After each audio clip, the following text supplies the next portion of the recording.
Hey y'all, it's Maddie from the Itty Bitty Homestead Committee.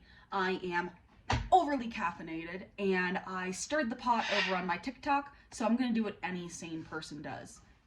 I'm gonna stir the pot over here too.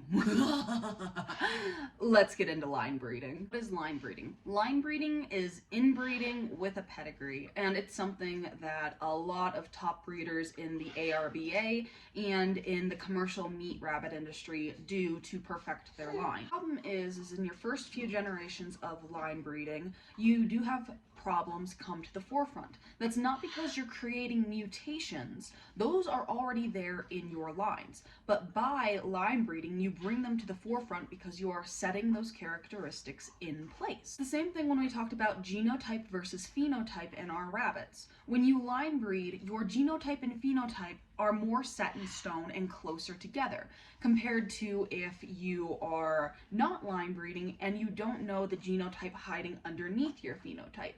The same is true with things like malocclusion and split penis as they are with things such as blue-eyed whites and Vienna markings. First, you don't see it, but when you line breed and you bring it to the front of your genetic lines, you know it's there. Line breeding makes things a little more predictable when you're breeding rabbits together. So, now that we know what line breeding is and what it's used for, how do you do it correctly? And that's where we get into a little bit of shadow territory and the arguing begins. So, let's jump into it.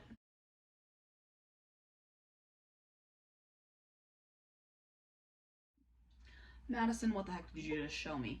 I just showed you a line breeding chart, and you can take a little snapshot of it and follow it, right? But I am going to explain it a little more because the first time I looked at that thing, I was so confused. So let's break it down and have a coloring session because I like to color. All right, this is a calendar, but it is also going to be my line breeding chart. So generation 1 to 2 is fairly simple. You have your original pair, your doe, and your buck, who each have their own genetic makeup. This genetic makeup is going to have nothing in it, and this is going to be scribbly black. When they have their babies, all of those babies from the does to the bucks are going to have 50-50 genetic makeup, half from the buck, half from the doe. So of that second generation, you're going to take the best of the best. So let's say that doe number 2 is the best out of this litter for females, and buck number B is the best buck out of this generation. So what we're going to do is we're going to take buck B and breed him back to his mom, and we're going to take doe number 2 and breed her back to her dad. And the reason why we're going to take the best of the litter is they are going to hopefully set in place the best genetics without throwing anything we don't see from mom and dad. So what do we do with this little doe and this little buck? Well, if it was my opinion, I'm removing them from my breeding program, right? So they're either going to go to the freezer or they are going to go to another home. So after you breed mom with son and dad with daughter, your next genetic split is going to look like this. On the female side, you're going to have a 75-25%, and on the male side, you're going to have a 25-75%.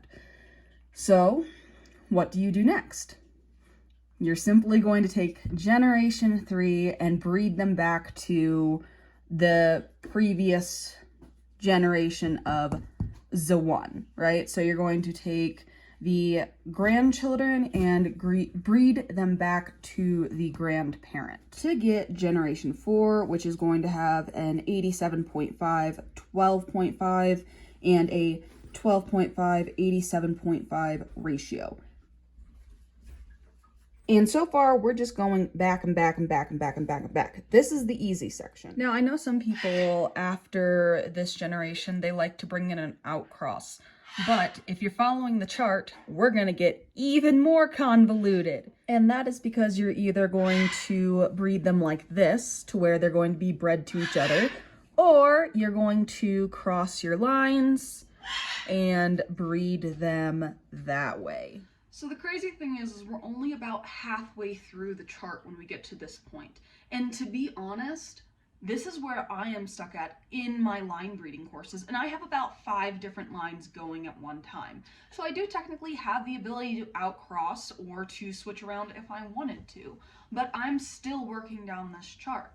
And the thing is if you work down this chart appropriately, meaning that you wait to breed your kits at 6 months or older, it's going to take you anywhere from 5 to 10 years to finish this chart, meaning you can start with a pair of rabbits and not need any other rabbits for 10 years if you wanted to. I'm not saying that this is for everyone, but I am saying that there is a method to the madness, and this is something that a lot of breeders and meat producers use. Just because it is not your way of doing it doesn't mean that it's a bad way to do it. Now, I will say that I do it a little bit differently, just from a standpoint of I will go about 3 generations down and outcross before I take the bottoms and rebreed them to my initial pair. But that's just my choice. I am working through this chart and we'll see how it goes. Now, I'm not saying this is for you, and that is perfectly fine. I will say that this is a great way to keep your budgeting low if you are only breeding for meat and you're going to be culling out most of your lines anyway. So I've worked about through half the chart. I'm going to pause there. If you want to see the rest of the chart worked out, I can make another video on it. I just wanted to quickly touch on line breeding and kind of show you how it's actually done the correct way. Something I also want to bring up when it comes to line breeding that I did mention in my TikToks is that a lot of breeders go by the idea of breed your rabbit, not your pedigree, right? So look at the rabbits you have, and if you think they are good enough to breed back to their parents because they hold the best genetic qualities you want, then do it. Also, I've heard it said if a rabbit's name shows up on a pedigree 3 times, it's time to bring in an outcross. So if you want to go by kind of those rules and kind of do your own thing, then do it. Breeding rabbits is so forgiving because they breed so fast and come to maturity so fast. You aren't put into the setbacks that you are with other breeds because they're meat animals and they work better with a smaller genetic pool. With that being said, you might end up in a situation where you have trash litters, right? And in that situation, you don't want to keep any of your rabbits from the litter that you bred, and that is 100% okay because you can rebreed your doe within 4 to 8 weeks after she has her babies and continue the cycle on. Line breeding is a very forgiving project because of how fast they reproduce. Try it out. If you don't like it and you aren't seeing the results you want, then that is perfectly fine.